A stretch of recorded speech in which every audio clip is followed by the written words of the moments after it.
Selamat siang, Bu. Suara saya bisa terdengar ya? Bisa, Bu. Sudah, Bu. Yap. Terima kasih. Assalamualaikum warahmatullahi wabarakatuh. Waalaikumsalam warahmatullahi wabarakatuh. Silahkan kameranya dibuka ya, biar saya nggak sendirian di sini.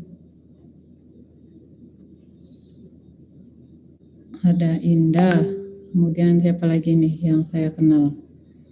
Ada Fadil. Mana Fadil nih? Fadil tidak muncul. Kemudian Vina,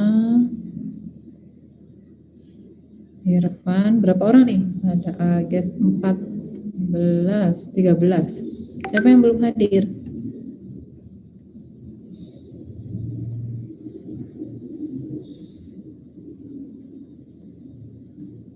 13 orang emang ya? 13 orang itu termasuk saya, Pak.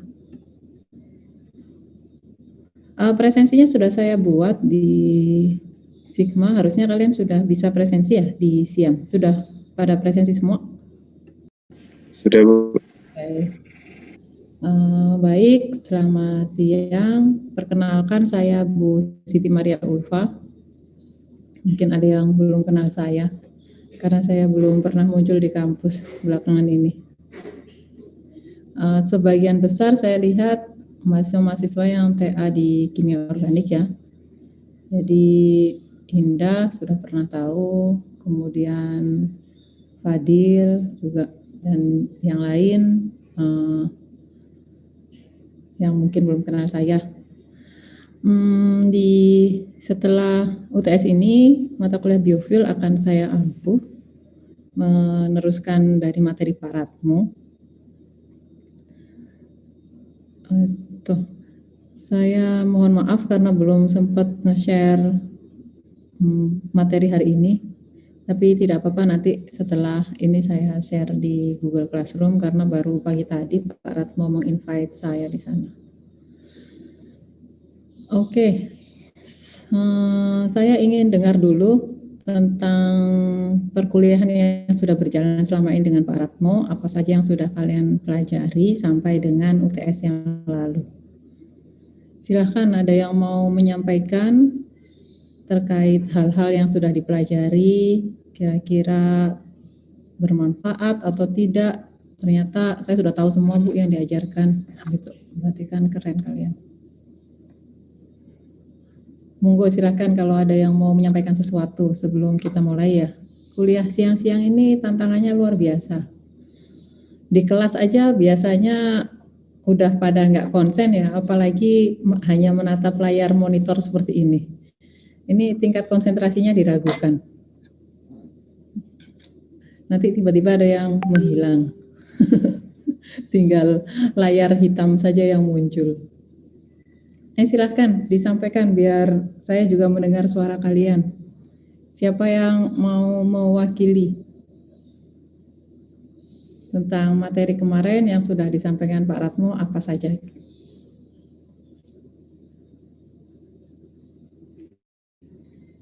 Ayo Dil, kamu jangan senyum-senyum aja. Ini bicara kamu mewakili teman-teman. Ya Bu, izin menjawab. Yang kemarin dipelajari itu tentang pendahuluan biofuel itu seperti apa, terus proses macam-macam biofuel itu seperti bioetanol, biogas, sama biodiesel itu, terus pembuatannya seperti apa, proses produksinya seperti apa, terus beberapa reaktor dari biogas itu apa saja. Gitu. Ya. Itu yang sudah dipelajari ya. Yang lain barangkali mbak-mbaknya, Indah. Ayo Indah, kamu cerita ke saya, biofuel itu apa sih?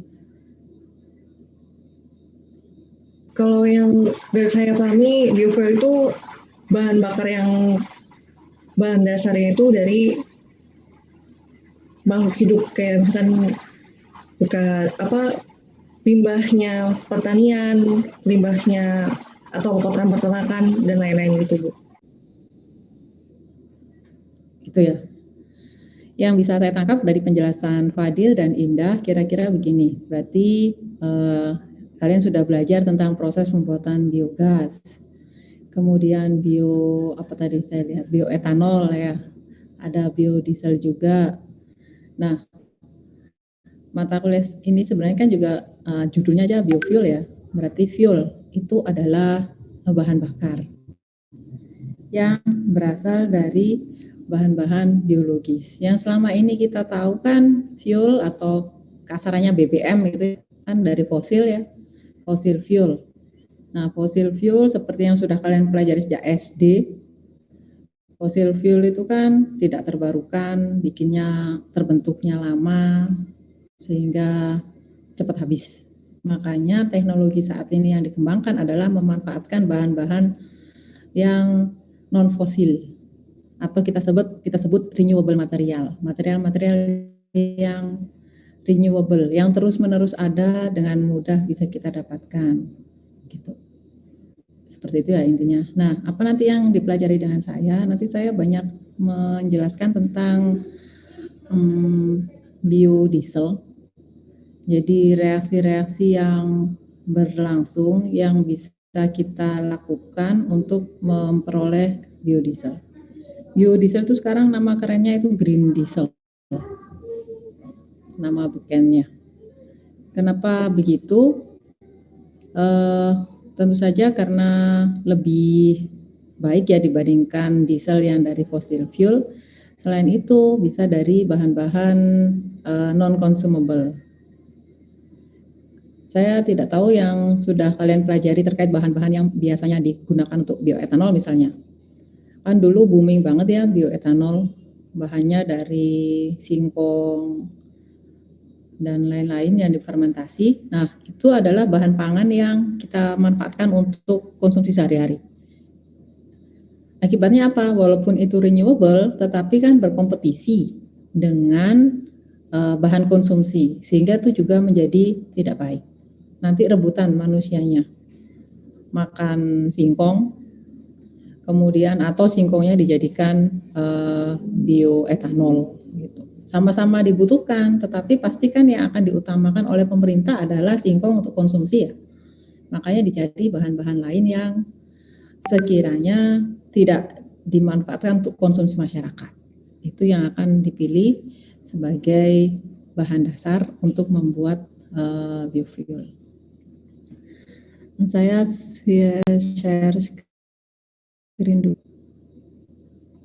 Jadi nanti saya banyak mengupas tentang biomas atau biomasa ya. Karena itu yang tidak digunakan oleh masyarakat untuk konsumsinya.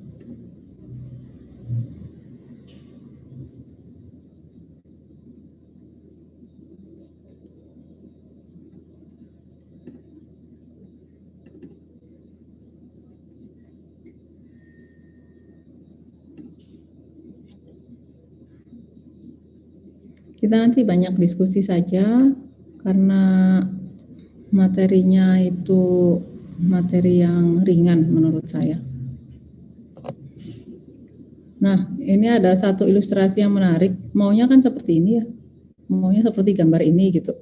Jadi kita tidak perlu mencari fosil lagi untuk bahan bakar, tapi bisa memanfaatkan apapun yang ada di sekitar kita. Kalau di Jepang sekarang yang sudah sangat populer itu mobil listrik, karena mereka produksi listriknya banyak. Jadi sekarang banyak sekali charging tempat untuk ngecas mobil listrik di berbagai tempat. Misalnya di mall kita parkir, itu di sana bisa terkoneksi langsung dengan ada tempat untuk mengisi untuk ngecas listriknya. Kita belanja, mobilnya dicas. Jadi pulang sudah penuh lagi gitu. Kalau di Jepang sudah sangat populer mobil listrik. Kalau di kita proyek mobil listriknya gagal. Gitu, maunya seperti itu. Nah, kembali ke definisi dulu yang awal tentang fuel itu apa sih? Nah, di sini masih mana? Kalau kita lihat dari pengertiannya, ini adalah material seperti coal, batu bara, gas, atau oil yang dibakar kemudian menghasilkan panas dan energi. Nah, ini adalah definisi fuel yang lama. Kalau kita lihat di sini, ini di awal-awal ya, di tahun berapa ini disebutkan fuel itu sejak tahun 1900, kemudian sampai di 2000, masih tahun 2000-an ya, 2000-an itu sudah mulai turun karena orang cenderung menghindari fuels. Fuels yang dimaksud adalah fossil fuels. Nah, sebagai penggantinya yang mulai populer saat ini adalah biofuels. Fuels derived directly from living matter. Jadi bahan bakar yang dihasilkan dari living matter, dari makhluk hidup, dari material yang hidup, yang asalnya hidup gitu ya. Itu mulai populer saat ini, dulu nggak dikenal tapi sekarang populer. Kemudian jenis-jenis biofuel tadi sudah disebutkan oleh Fadil, ada bioetanol salah satunya. Itu adalah etanol yang diproduksi dari tanaman seperti sugarcane, or corn, dari tebu ya atau jagung yang digunakan sebagai bahan alternatif gasolin. Nah, tetapi ini juga menjadi tidak tenar kembali setelah kita tahu bahwa bahan-bahan ini sebenarnya dari awal tahu ya, tapi di penemuan awalnya bahan-bahan ini yang banyak digunakan untuk bahan bioetanol itu dibutuhkan untuk konsumsi masyarakat sehingga tidak populer lagi. Jadi sempat sangat populer sekali, kemudian popularitasnya menjadi turun. Selain itu juga bioetanol itu sebenarnya sama dengan etanol biasa, hanya punya 2 atom karbon, itu yang menyebabkan dia kurang efektif sebagai bahan bakar. Karena nilai energinya sangat kecil, hanya 2 karbon. Kemudian di sini ada biodiesel. Ini adalah sama ya, kalau tadi untuk pengganti fuel, di sini biodiesel ini untuk pengganti diesel dari bahan-bahan living material juga.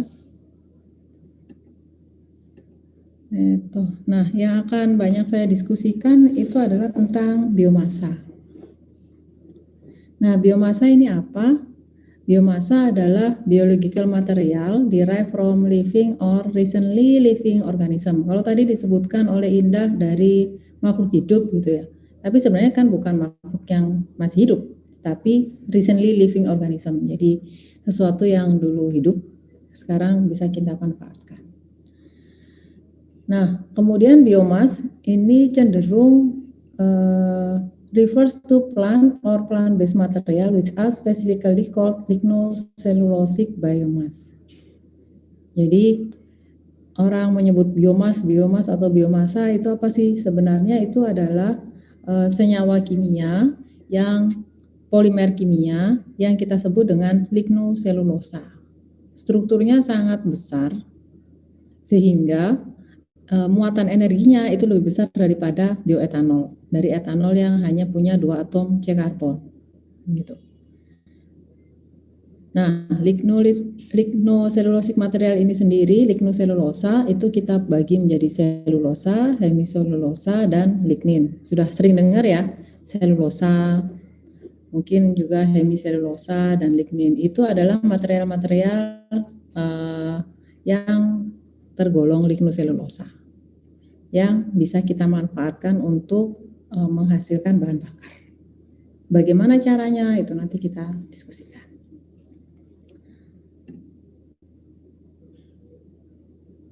Feedstock itu adalah bahan-bahan yang bisa kita manfaatkan untuk bahan bakar. Kalau tadi saya sampaikan lignoselulosa, contoh di sini paling atas adalah pohon. Pohon itu kita banyak sekali yang punya pohon. Nah, pohon itu adalah sumber lignoselulosa terbesar. Setelah itu rumput, agriculture residu, dan lain-lain. Beberapa tahun lalu ini topik energi itu sangat populer ya. Beberapa kali mahasiswa dengan bimbingan saya itu mendapatkan dana PKM dengan topik energi.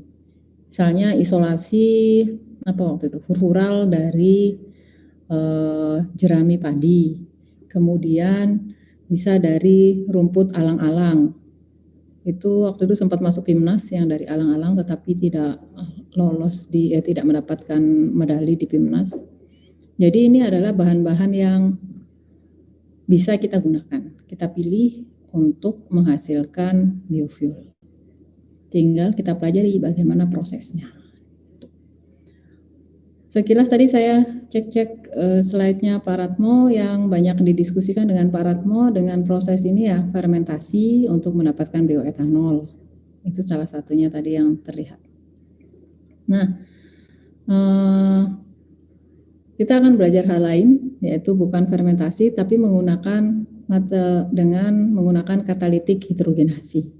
Jadi reaksi katalisis untuk menghasilkan biofuel. Nah, ini contohnya, beberapa contoh pemanfaatan biomas sebagai fuel. Itu ada 3 cara yang paling sering digunakan. Yang pertama ini fermentasi, ini sudah kalian diskusikan banyak dengan Pak Ratmo mungkin. Fermentasi itu produk utamanya dari biomas, walaupun lignoselulosa itu mempunyai atom karbon yang banyak, tetapi jika dilakukan fermentasi, prosesnya adalah proses pemutusan ikatan CC, sehingga produk yang dihasilkan adalah senyawa-senyawa etanol.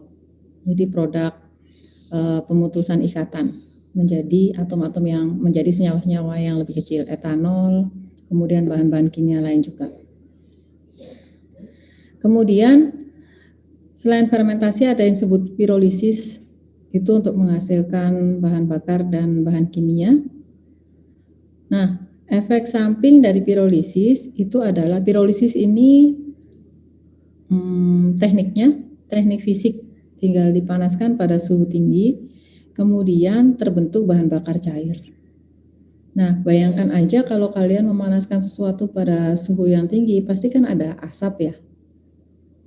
Ada gas yang terbentuk. Nah, produk sampingnya adalah produk dari gasifikasi atau liquid gasifikasi gas. Jika kita dinginkan, gas ini akan menghasilkan liquid. Itu juga bisa menjadi bahan bakar atau di sini menjadi bahan kimia. Jadi banyak produk yang bisa dihasilkan. Karena tadi biomasa itu mempunyai atom karbon yang besar. Jadi atom karbon itulah yang akan berperan sebagai bahan kimia turunan dari biomasa. Di sini ada nggak ya? Ini sebentar saya pilihkan slide-nya yang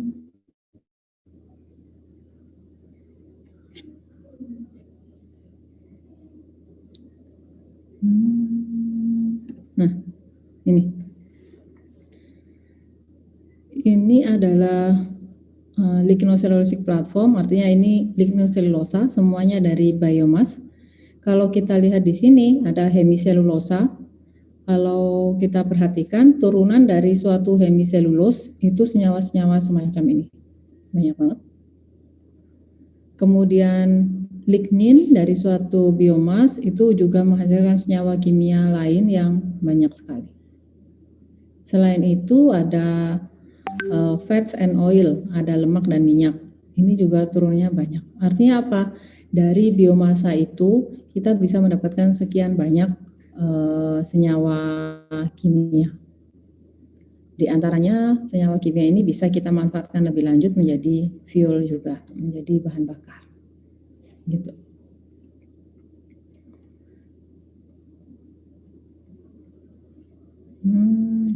Nah, ini dia. Nah, komposisinya bagaimana? Komposisi dalam lignoselulosa itu ada hemiselulose, selulose dan lignin. Di sini bagian dari hemiselulose, selulose dan lignin, paling banyak adalah selulosa. Pak Mas Rudi itu menggunakan selulosa, mengembangkan selulosa untuk penelitiannya. Saya banyak menggunakan hemiselulose. Jadi selulose itu yang biru ini, polimer dari suatu karbohidrat.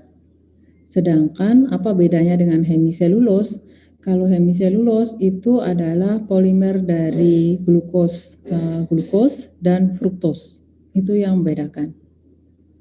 Jadi kalau selulus itu hanya glukos saja, sedangkan hemiselulose itu polimer dari glukosa dan fruktosa. Kalau lignin itu dari phenolic compound. Jadi kalau kita lihat di sini fenolik ya.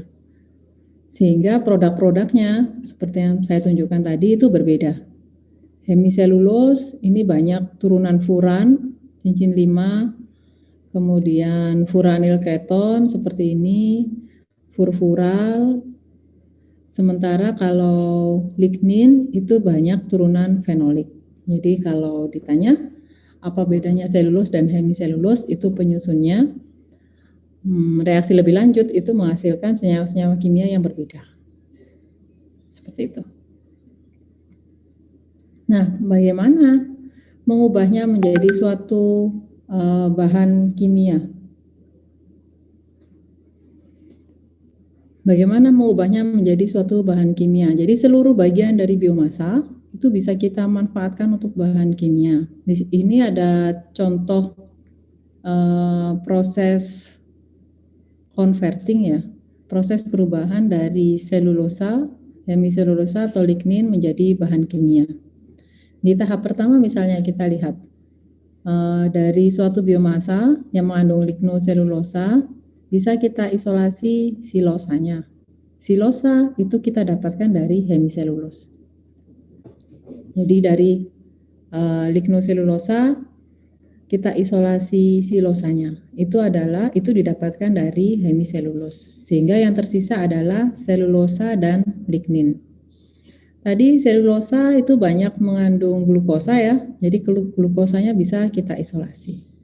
Tersisa lignin banyak mengandung gugus-gugus fenolik, gugus-gugus fenol.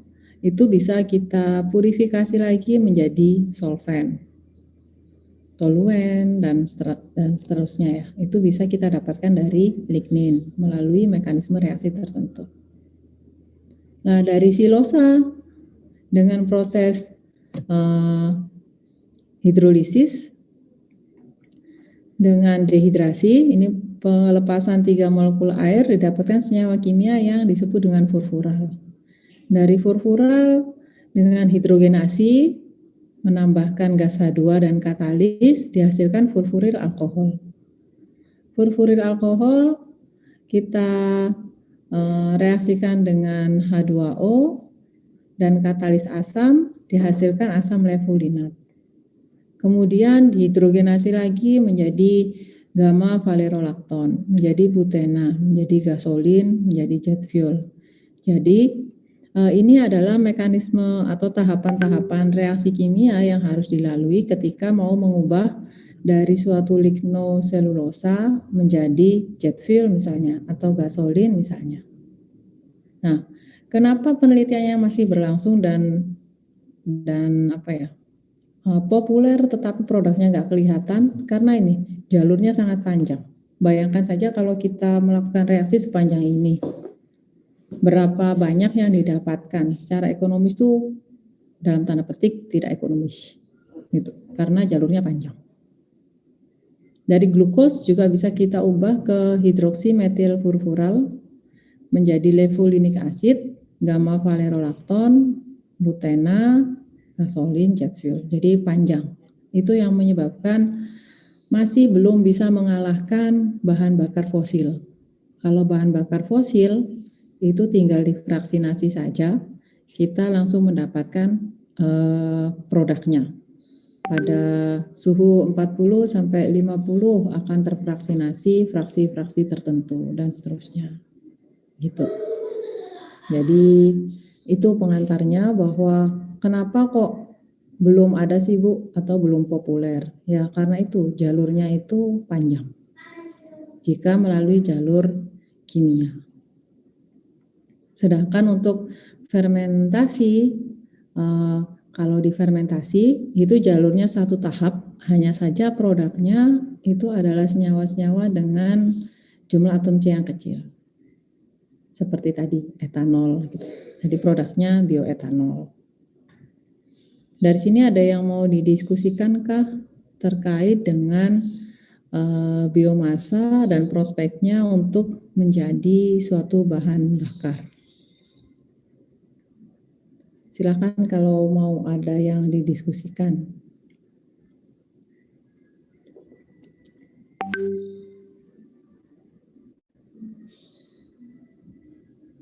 Saya mau tanya, Bu. Yap, yang sedang berbicara siapa nih? Erwin. Oke, ya silakan Erwin. Mau tanya, Bu, tadi kan dijelaskan juga bedanya selulosa sama heliselulosa. Nah, kemudian saya baca di jurnal itu ada juga yang namanya nanoselulosa, Bu. Nah, itu bedanya nanoselulosa sama selulosa itu apa, dan apakah bisa juga dijadikan sebagai bahan dasarnya, Bu? Terima kasih. Oke. Terima kasih Erwin atas perhatiannya. Saya senang kalau ada bertanya, karena tidak bisa melihat kalian secara langsung nih. Ini kembali ke sini ya, ke struktur dasarnya. Tadi Erwin bertanya, apa bedanya Bu selulosa dan nanoselulosa? Nah, yang ada di sini, yang saya tuliskan di sini, ini adalah struktur dasar dari suatu selulosa. Selulosa yang dimaksud adalah selulosa alam yang bisa langsung kalian isolasi dari bahan alam, dari biomasa. Sedangkan apa itu nanoselulosa? Ada kata-kata nano ya di depan. Nano kan sekarang lagi populer banget tuh, nanomaterial, terus ada nanoselulosa. Itu adalah selulosa yang ukurannya nano. Terus yang ini ukurannya bagaimana, Bu? Nah, ini kan polimer ya, kalau kita lihat ini dalam kurung N, berarti ada sebanyak berapa ya terserah, sebanyak-banyaknya. Artinya ukurannya bukan ukuran nano yang kecil, tetapi ukurannya bulky karena polimer, ukurannya besar. Makanya selulosa itu ada gambarannya ya, kayaknya saya punya. Nah, kalau kita lihat itu seperti ini. Ini dalam bentuk lignoselulosa ya. Jadi cuma serat-serat yang bersambung satu sama lain gitu. Terus ukurannya ini sekitar 200 nanometer. Jadi ukurannya besar sekali. Padahal yang disebut material nanomaterial itu kan ukurannya 1 sampai 100 ya. Di bawah 100 tidak boleh lebih besar dari 100, itu yang disebut nanomaterial. Jadi nanoselulosa itu sebenarnya selulosa biasa, hanya saja ukuran partikelnya itu berukuran nano, antara 1 sampai 100 nanometer. Kemudian apakah nanoselulosa itu bisa dimanfaatkan untuk bahan bakar? Tentu saja bisa. Jadi syarat utama suatu bahan itu bisa digunakan menjadi bahan bakar, yang kita butuhkan adalah karbon di sini. C gitu ya. Isinya bensin itu kan karbon tuh. Hidrokarbon ya, C dan H. Jadi yang dibutuhkan itu sebenarnya C dan H. O ini tidak dibutuhkan. Itulah kendalanya kalau kita memanfaatkan biomasa yang banyak oksigennya seperti ini, itu perlu reaksi deoksigenasi, menghilangkan atom oksigennya. Kenapa? Oksigen itu membuat menjadi viskositasnya menjadi besar. Selain itu, hasil pembakarannya menghasilkan CO2. Gitu. Makanya kita kan nggak mau. Selama ini kan selalu polusi. Kenapa? Karena hasil pembakaran dari bahan bakar bermotor itu adalah CO2. Gitu. Nah, karena ini salah satu kelemahan dari bahan bakar dari suatu biomasa, itu adanya oksigen yang banyak. Selain dia punya banyak C, itu oksigennya banyak banget. Kalau kalian lihat kan di sini oksigen, fenolik juga ada oksigennya. Jadi oksigen ini hasil pembakarannya menghasilkan CO2. Gitu. Jadi apakah nanoselulosa bisa digunakan? Tentu saja bisa, tetapi tujuan utama karena nanoselulosa itu bukan selulosa alam, tapi selulosa yang sudah dimodifikasi. Biasanya peneliti itu tidak memanfaatkan nanoselulosa untuk bahan bakar, tapi untuk kepentingan yang lain, misalnya untuk katalis, seperti itu. Nah, kalau untuk bahan bakar tidak perlu susah-susah dimodifikasi dulu. Yang kita perlukan adalah teknik bagaimana mengeliminasi atom oksigennya. Itu yang penting. membuka cincinnya supaya menjadi cincin rantai panjang, kemudian mendeoksigenasi, menghilangkan atom oksigen yang ada di dalam senyawanya. Itu yang terpenting. Jadi nanoselulosa tentu saja bisa digunakan untuk bahan bakar, tetapi karena itu bukan material alam, tapi material yang sudah dimodifikasi dari alam, biasanya dimanfaatkan untuk hal lain, tidak untuk bahan bakar. Gitu. Jadi yang pertama, syarat utama suatu bahan bisa menjadi bahan bakar, dia mengandung atom karbon dan atom hidrogen. Tidak ada oksigen, tidak apa-apa, itu lebih baik. Makanya fosil fuel itu populer karena isinya cuma C dengan H. Gitu. Ada lagi yang Erwin sudah bisa menangkap yang saya sampaikan? Sudah, terima kasih. Oke. Yang lain mungkin ada yang mau ditanyakan terkait dengan biomasa. Jadi syarat suatu biomasa bisa menjadi bahan dasar biofuel adalah itu tadi. Yep, silahkan.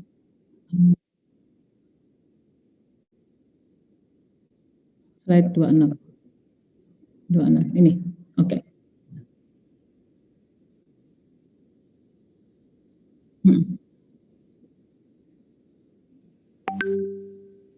Betul.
Betul. Oke. Ya, saya bisa menangkap pertanyaannya. Tadi saya sampaikan ini kan jalurnya panjang nih, ke sini panjang sampai ke sana ya. Nah, tantangannya di sana. Padahal reaksinya itu sama. Reaksinya di sini dehidrasi, kemudian hidrogenasi. Kemudian setelah airnya dibuang, diminta air lagi gitu kan ya. Kayak bolak-balik aja. Terus di sini hidrogenasi lagi. Kemudian ini tadi yang saya sebut deoksigenasi ya, di sini dekarboksilasi, proses menghilangkan oksigen. Ini yang paling penting. Jadi kenapa ini ada tahapan melepaskan CO2 ini untuk menghilangkan oksigennya supaya menjadi hidrokarbon. Ini tantangan juga. Nah, apakah step ini jalur ini bisa dipersingkat gitu ya? Gampangnya pertanyaan siapa tadi namanya? Siapa tadi Mas namanya? Ardani ya, pertanyaannya Ardani, apakah bisa? Tentu saja bisa. Nah, itu peran kita sebagai saintis ya di sana. Yang tadi saya ceritakan PKM didanai sampai ke PIMNAS, walaupun nggak lolos di PIMNAS, nggak dapat medali, itu cuman dari tahap ini ke sini loh, untuk mendapatkan furfural. Itu waktu itu mendapat pendanaan PIMNAS. Mendapatkan pendanaan Dikti, terus masuk ke PIMNAS juga. Itu cuma sampai ini ke sini saja. Itu sudah luar biasa effortnya. Gitu. Jadi tantangannya betul di sana untuk mempersingkat. Kalau diusulkan menggunakan material biologis, tadi menggunakan enzim atau menggunakan bakteri mungkin yang bisa memotong tapi tidak memotong sampai habis karbonnya gitu kan ya, maksudnya maunya masih panjang gitu. Nah, reaksi enzimatis itu reaksinya spesifik. Spesifik artinya kan Kalian sudah rata-rata semester 6 atau 6 dan 8 ya mungkin ya. Saya tidak tahu apakah kalian pernah mengambil mata kuliah kimia enzimatis. Dulu di organik ada mata kuliah biotransformasi molekul. Di sana kita berdiskusi tentang bagaimana mengubah suatu molekul menggunakan enzim. Nah, enzim-enzim itu banyak jenisnya dan reaksi enzimatis itu memang spesifik. Spesifik memotong di tempat tertentu. Gitu. Nah, masalahnya reaksi enzimatis itu adalah selain harga enzim itu tidak murah, selain itu reaksinya masuk dalam kategori katalitik homogen. Artinya sekali pakai. Kalau sudah dipakai, enzimnya kan hanya bisa untuk satu kali jalan itu saja ya. Tidak bisa dipakai ulang. Itu kelemahan reaksi enzimatis. Jadi di S2 itu ada mata kuliah material katalitik, kita bagi menjadi 3. Katalitik biologis itu menggunakan enzim, kemudian ada katalis homogen yang sering sudah kalian pakai, dan katalis heterogen. Yang sangat populer itu adalah pemanfaatan katalis heterogen. Seperti itu. Enzim itu masuk dalam jenis homogen. Kenapa? Karena sekali dipakai, mungkin dia sangat spesifik ya. Sekali dipakai langsung bisa sampai ke sini nih misalnya. Tapi kalau ke sini kayaknya kejauhan. Paling enggak ke sini lah. Karena untuk deoksigenasi itu enzimnya mungkin berbeda ya. Karena ini tipikalnya berbeda dengan reaksi-reaksi yang lain. Yang lain kan hanya perlu melepas H2O, memasukkan H2O, mungkin enzimnya bisa satu enzim. Tapi di sini enzim untuk dekarboksilasi mungkin berbeda. Nah, reaksi enzimatis itu sekali dipakai ya sudah selesai, habis. Ketika kita mau bikin lagi ya harus beli lagi atau bikin lagi. Itu yang menyebabkan tidak populer. Nah, yang lebih populer itu adalah reaksi dengan katalitik heterogen. Jadi, reaksi katalitik heterogen itu ada yang pernah dengar kah reaksi katalitik heterogen? Belum, Bu. Belum pernah. Kalau katalis sudah pernah dengar kan ya pastinya. Katalis itu apa? Itu sesuatu yang kita tambahkan, tidak ikut bereaksi dan seterusnya gitu ya. Nah, tidak ikut bereaksi itu kan bukan berarti setelah reaksi langsung, oh ini katalis kita ambil, kan tidak seperti itu. Kalau kita gunakan katalis homogen ya nggak kelihatan katalisnya. Tapi kalau katalisnya heterogen itu fasenya berbeda antara reagen dengan produknya. Biasanya katalis heterogen itu padat, logam-logam yang diimpregnasikan kepada suatu oksida logam. Sehingga setelah reaksi itu bisa langsung kita pisahkan dari produknya. Jadi di PLN bukan ya, di apa itu? Di mana ya? Di Jakarta itu ada apa ya? Yang ini tempat pembuatan fuel gitu kan, itu biasa digunakan katalis-katalis heterogen. Tujuannya apa? Setelah reaksi tinggal disaring. Jadi produknya itu langsung bisa kita lihat, katalisnya kita saring, kita pisahkan. Setelah dipisahkan, ya tinggal diaktifasi kembali, dicuci, kemudian dikeringkan, bisa langsung dipakai. Itu yang saat ini berkembang. Jadi kalau ingin mengusulkan PKM, buatlah suatu katalis heterogen misalnya yang bisa memotong jalur ini gitu. Sehingga sampai di sini terus baru setelah itu satu katalis lagi untuk di sini. Kalau bisa dari silosa langsung menjadi jet fuel itu lebih baik. Jadi karena tadi ada katalis heterogen itu bisa kita desain. Saya ingin membuat katalis heterogen untuk reaksi hidrogenasi menggunakan logam Ni. Oh bisa dengan Ni. Ini kan ada 2 tahap ya, ada H2, ada H2 lagi. Berarti kan ini sebenarnya satu katalis yang sama. Gitu, satu katalis yang sama sehingga kita bisa mendesain satu katalis sama. Ini ada dehidrasi. Di sini ada dehidrasi. Berarti satu katalis yang sama juga. Kemudian kalau ini memerlukan air, ya tinggal kita tambahkan saja air pada step reaksinya. Artinya kita bisa memotong banyak tahapan dengan memodifikasi katalis yang kita gunakan. Jadi yang pertama, reaksi dengan katalis biologis, enzimatis, itu kurang efisien karena hanya sekali pakai. Usulannya bagaimana? Gunakan katalis heterogen. Mudah dipisahkan dari produknya, setelah itu bisa digunakan kembali. Terus bagaimana saya mendesain? Nah, itu kuncinya di sana. Kalian harus bisa mendesain bagaimana membuat katalis yang bifungsional atau mungkin trifungsional, punya 3 fungsi. Jadi barangnya itu katalisnya cuma 1, tetapi bisa untuk reaksi dehidrasi, hidrogenasi maupun deoksigenasi misalnya. Udah selesai 1 tahap ini. Gitu. Jadi pengetahuan tentang itu yang diperlukan.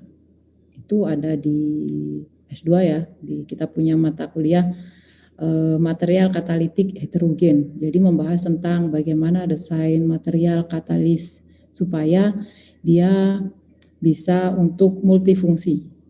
Multifungsi tujuannya ini tadi memperpendek jalur reaksi supaya bisa langsung nyampe ke tujuannya dan mudah dipisahkan. Nah, tekniknya bagaimana?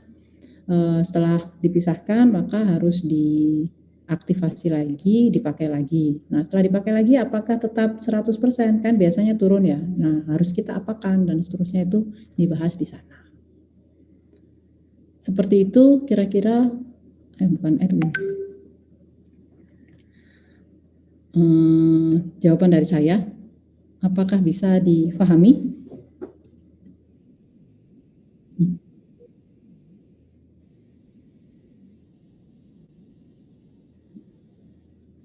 Ya, tidak apa-apa.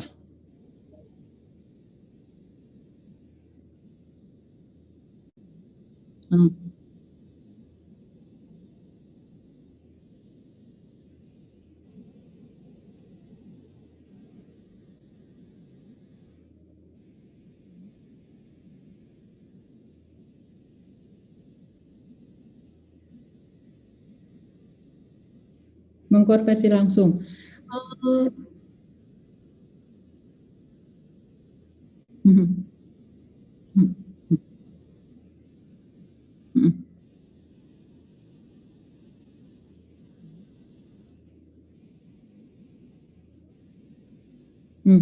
Nah, sama ya. Kalaupun misalnya kita mau mendesain seperti itu kan ilmunya juga ada sendiri ya. Rekayasa DNA kah atau apa untuk mendesain suatu mikroorganisme supaya dari sini bisa langsung ke sinilah kasarannya ya. Dari silosa langsung menjadi gamma valerolacton. Saya tadi menyampaikan tentang ini adalah tahapan reaksi ini adalah tahapan reaksi-reaksi yang umum. Seperti ketika kalian belajar sintesa organik, gitu kan ya. Untuk mendapatkan suatu molekul target kan ada beberapa tahapan tuh. Nah, ini adalah tahapan-tahapan reaksi kimia yang bisa diterima atau yang umum dilakukan.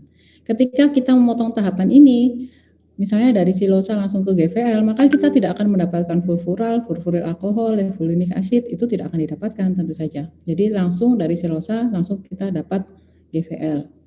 Kalau memang lebih tertarik dengan enzim, dengan mikroba, ya tidak apa-apa. Maka di sana sainsnya harus bisa mengembangkan atau mendesain suatu mikroba yang atau enzim yang spesifik untuk beberapa reaksi yang di sini tadi. Jadi kalau kalian pernah mengambil mata kuliah enzimatis, secara umum enzim itu pasti satu enzim itu untuk satu reaksi.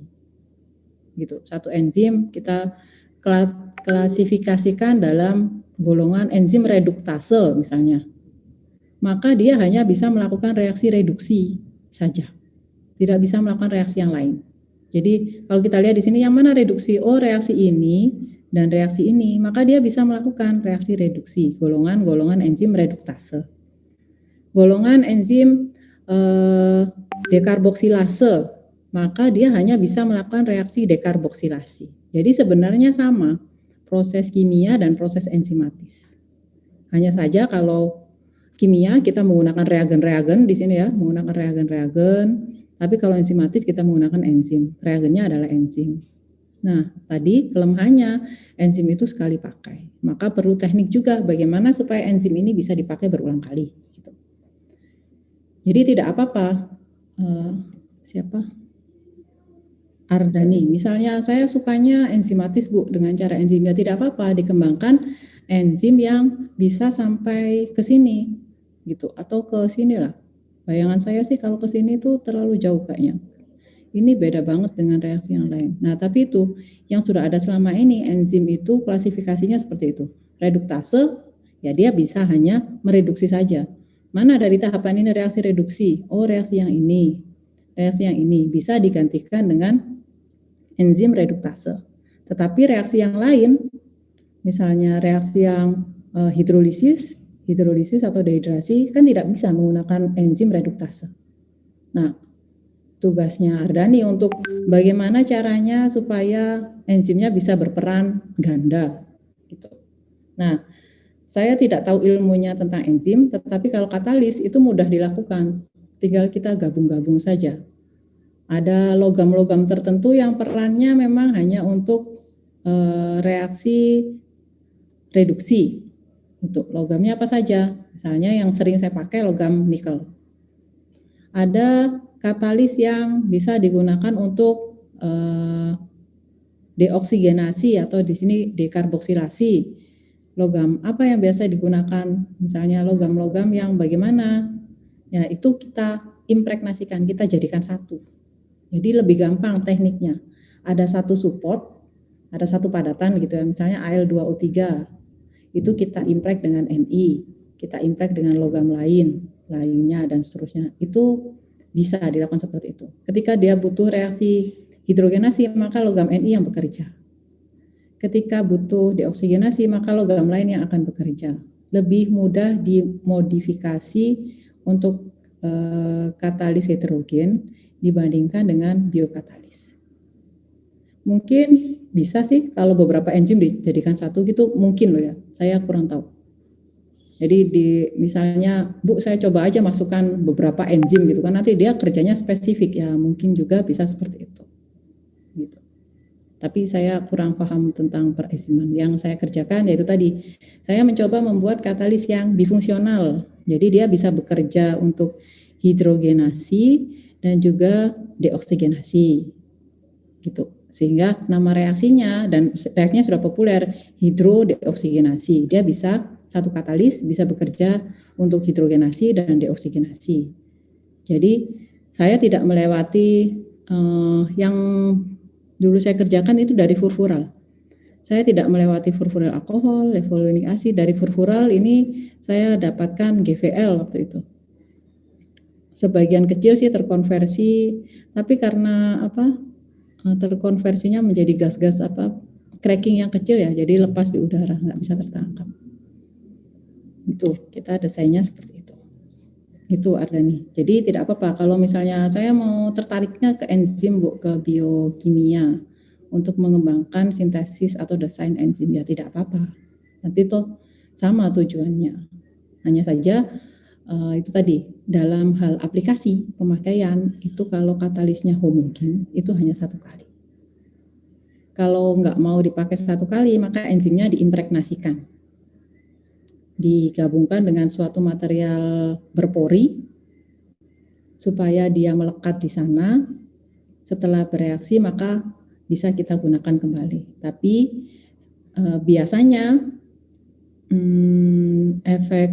bukan efek negatif ya. Biasanya aktivitasnya itu akan turun. Yang dipakai pertama 100%, kedua itu biasanya sudah kurang dari 50%. Itu juga tantangan tersendiri. Sehingga di pengolahan petroleum itu tidak mau kalau hanya bisa dipakai satu kali katalisnya. Harus minimal itu dipakai 5 atau 10 kali dengan efisiensi yang sama. Jadi tidak boleh kurang dari 90% untuk pemakaian selanjutnya. Baru dia akan ganti katalis yang lain. Gitu. Baru diaktifasi lagi dan seterusnya. Itu yang saya tahu Ardani.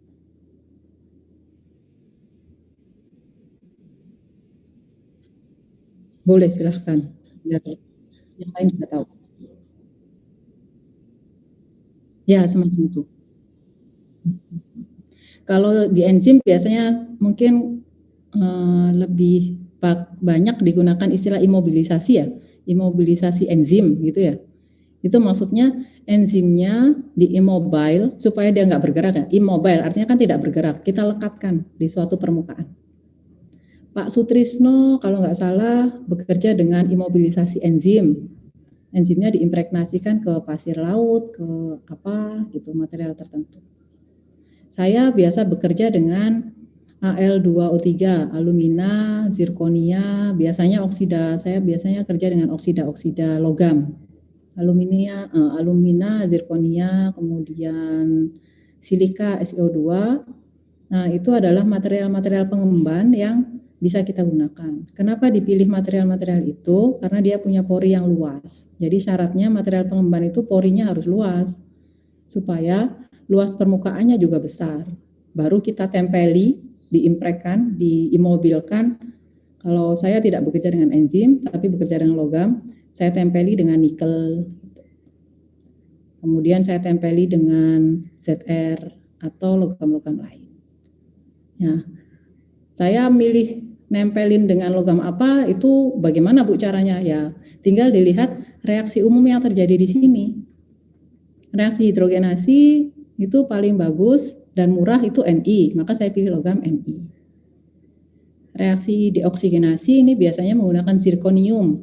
Jadi saya membuat katalis NiZrAl2O3 gitu. Artinya saya mengimpregnasi, mengimobilkan nikel Zr dan ke dalam Al2O3. Tujuannya apa? Ni nanti akan bekerja untuk reaksi hidrogenasi, Zr bekerja untuk dekarboksilasi. Dengan asumsi itu mungkin ya pada enzim juga berlaku hal yang sama. Tetapi saya kurang paham juga. Karena kalau yang heterogen ini lebih gampang, menurut saya lebih mudah. Karena nggak berhubungan dengan makhluk hidup ya. Kalau enzim kan terbatas juga, misalnya suhu reaksi tidak boleh lebih dari sekian gitu. Biasanya kalau pakai enzim kan reaksinya nggak bisa dipanaskan, mati kan nanti enzimnya ya. Sementara kalau katalis itu bisa dibantu reaksinya dengan pemanasan. Karena logam kan pasti titik didihnya atau dekomposisinya pada suhu yang tinggi. Jadi tidak masalah dipanaskan sampai 300 derajat. Tapi saya rasa kalau reaksi enzimatis 300 derajat ya kira-kira aja. Enzimnya kan pasti akan sekarat ya kepanasan. Karena dia makhluk hidup kan kalau enzim. Itu perbedaannya. Jadi bukan kenapa harus heterogen sih Bu? Ya itu tadi mudah diaplikasikan, mudah didesain dibandingkan mendesain makhluk hidup, mendesain enzim dan protein gitu.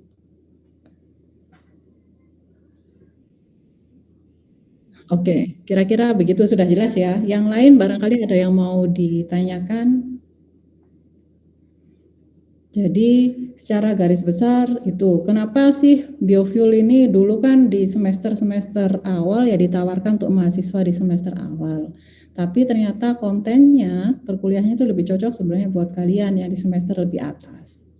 Nah kalau saya bicara reaksi hidrogenasi, reaksi dehidrasi, reaksi dekarboksilasi, mahasiswa semester 2 kan baru saja menerima materi kimia organik ya. Jadi masih belum familiar. Nah, harapannya kalau ditawarkan di mahasiswa yang semesternya tinggi, kalian sudah familiar dengan konsep-konsep semacam itu. Ya Anda, sudah familiar Anda?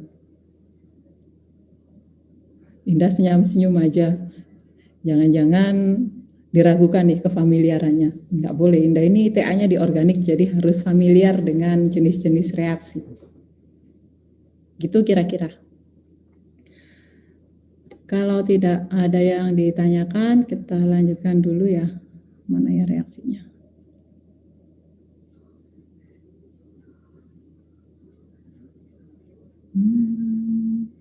Nah, ini adalah yang metode reaksi kimia. Minggu depan mungkin akan saya bahas lebih detail terkait reaksi-reaksinya. Hari ini saya kenalkan saja. Di sini ada hidrogenasi dan seterusnya.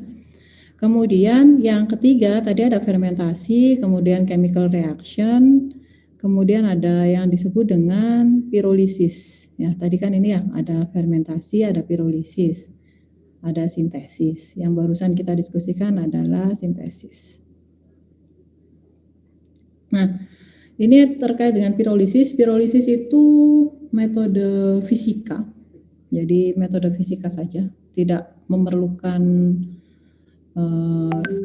suatu teknik khusus. Mana ya? Ini tak. Jadi pirolisis itu adalah pemanasan pada suhu yang tinggi. Kemudian hasilnya adalah liquid fuel seperti ini. Kalau kita lihat kan seperti solar ya, hitam gitu. Jadi di sini ciri fisiknya dark brown liquid, combustible, dapat dibakar, not miscible with hydrocarbon, tidak larut dalam senyawa hidrokarbon, heating value-nya sekian, densitasnya lebih berat dari air, pH-nya asam, baunya itu tajam, menyengat, viskositasnya increase with time, lama-lama menjadi kental. Jadi walaupun bisa dibakar, combustible, atau bisa kita gunakan untuk bahan bakar, tetapi ini jarang digunakan apabila dari produk pirolisis yang secara langsung. Perlu penanganan yang lebih panjang jalurnya. Nah, ini adalah produk-produk tadi pirolisis dari biomasa. Itu ada 3 jenis atau 3 cara untuk melakukan pirolisis. Yang pertama yang sering kita dengar adalah karbonisasi. Tapi karbonisasi ini produk paling besar adalah charcoal atau karbon gitu. Low temperature, long residence times. Kondisinya temperaturnya rendah, kemudian waktu tinggalnya lama. Jadi liquidnya hanya 30%. Jadi ini juga melalui pemanasan, maka kita sebut juga pirolisis. Jadi secara umum pirolisis itu adalah lisis, itu pemutusan ya, pemutusan suatu ikatan dengan menggunakan energi tinggi. Energinya biasanya dari temperatur. Selain karbonisasi ada yang disebut dengan gasification. Ini tujuannya untuk menghasilkan gas. Tujuannya menghasilkan gas. Temperaturnya tinggi, waktu pemanasannya lama, maka yang kita dapatkan itu adalah gas. Gas ini berasal dari mana? Gas ini dari charcoal yang terbakar. Jadi kalau ini tadi temperatur rendah, hasilnya itu charcoal atau karbon. Karbon yang kita bakar lebih lanjut pada temperatur yang lebih tinggi itu dihasilkan gas. Yang ketiga itu fast pirolisis, pirolisis yang cepat, temperaturnya tidak terlalu tinggi, waktunya singkat. Ini baru kita dapatkan yang liquid, yang seperti ini tadi. Yang seperti ini, yang liquid, fast pirolisis. Tergantung dari bahannya, suhunya juga bisa berbeda-beda. Yang dulu bekerja dengan pirolisis itu ada Bu Uswatun dari kimia fisik, itu S3-nya tentang pirolisis dan gasifikasi ini, mempelajari tentang kinetikanya dan seterusnya. Kemudian di anorganik ada Bu Tuti juga sempat mengerjakan pirolisis. Gitu. Kira-kira itu yang saya sampaikan hari ini, karena saya ada rapat ya. Ini beberapa rangkaian ya, rangkaian yang untuk pirolisis. Jadi seperti ini rangkaiannya. Di sini ini adalah oven pembakarnya. Ini masih small scale ya, scale bukan scale yang besar. Small scale di sini ada tungku pembakarnya untuk memanaskan. Biomasnya kita masukkan ke dalam chamber-chamber yang di sini. Kemudian kita panaskan. Nah, liquidnya seperti kalau kalian destilasi, di sini akan dihasilkan liquid fuelnya yang warnanya coklat gelap itu. Ini adalah kondensornya. Setelah gasnya terkondensasi, dia akan berubah menjadi liquid. Ini small scale pyrolysis. Gitu. Dari sini ada yang mau ditanyakan kah? Jadi kita punya beberapa cara ya. Yang pertama fermentasi tadi dengan menggunakan mikrobiologi. Kemudian ada pemanasan fisik dengan pirolisis, kemudian dengan reaksi kimia. Nanti lebih banyak kita bahas terkait dengan reaksi kimia. Jadi saya bekerja dengan reaksi hidrogenasi katalitik untuk menghasilkan fraksi-fraksi di sel. Gitu. Silakan kalau ada yang mau didiskusikan lagi. Ini nanti slide-nya saya share ke Classroom supaya kalian bisa mempelajari banyak lagi ya, banyak lainnya ini. Tapi ini bisa materi yang bisa dibaca sendiri menurut saya. Jadi tidak perlu disampaikan secara detail. Yang saya lebih tertarik yang di sini ya soalnya mengerjakan sendiri sehingga saya bisa cerita banyak hal. Silakan kalau mau ada yang tanyakan. Sudah presensi semua kah? Oke. Indah ada yang mau ditanyakan dah? Vina barangkali.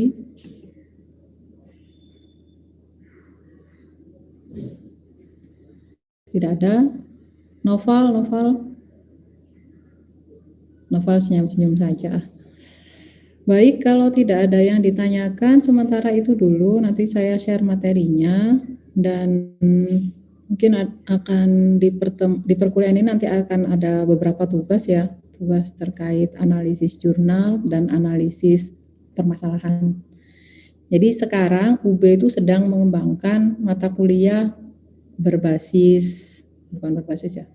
mata kuliah apa kemarin? Kolaboratif. Di sana diminta dosen itu memberikan suatu permasalahan, bisa real permasalahannya atau ya kalau real kan berarti kita ambil dari masyarakat, atau permasalahan-permasalahan yang dalam tanda petik tidak real tetapi itu bisa menjadi suatu permasalahan yang harus didiskusikan oleh kalian. Jadi nanti saya akan berikan beberapa tema supaya kalian bisa memikirkan bagaimana problem solving untuk menyelesaikan masalah itu. Gitu. Karena sekarang puasa, mungkin kalian butuh istirahat dan tadarus. Alasan saya saja ini. Tapi saya senang karena kita bisa berdiskusi ya. Jadi kalau hanya saya saja yang berbicara kan pasti kalian juga bosan mendengar saya. Itu nanti kita diskusikan lebih lanjut di grup maupun di GC. Jadi untuk siang ini saya akhiri dulu. Kalau ada yang mau tanyakan bisa langsung di WA grup. Untuk terkait dengan topik minggu depan itu lebih banyak kita bahas tentang reaksi-reaksi kimia yang potensial yang bisa kita gunakan untuk mensintesis atau membuat suatu biofuel dari bahan biomasa. Oke, baik. Jika ada yang mau bertanya, ada yang mau memberi komentar, apakah saya menyampaikannya terlalu cepat? Tidak, ya syukurlah. Karena biasanya banyak mahasiswa yang berkomentar, saya bicaranya terlalu cepat. Jika tidak ada, terima kasih, saya akhiri. Wassalamualaikum warahmatullahi wabarakatuh. Waalaikumsalam warahmatullahi wabarakatuh. Terima kasih, Bu. Jangan lupa presensi ya. Baik Bu. Yuk, terima kasih. Kita leave meeting.